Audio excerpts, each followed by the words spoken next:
બજારની ખાણીપીણી છે કે મળદાઘર?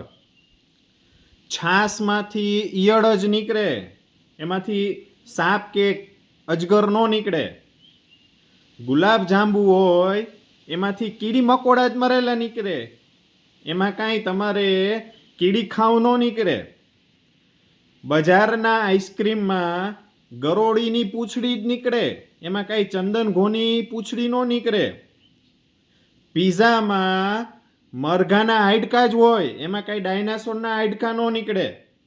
પનીરનું શાક હોય એમાંથી વંદા જ નીકળે, એમાં કાંઈ સાહુડી ન નીકળે. દૂધ હોય દૂધમાંથી માખ જ નીકળે મરેલી, એમાં કંઈ મરેલા બગલા ન નીકળે.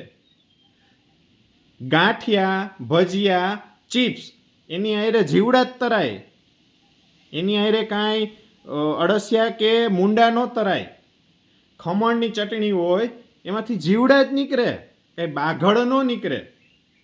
શાક, કઢી, ખમણ, મીઠાઈ અને સૂપ એમાં ફૂગ જ ચડે, ફૂગ જ નીકળે, એમાં કાંઈ સોના, હીરા, ચાંદી, ઝવેરાત, પન્ના કે ડાયમંડ ન નીકળે.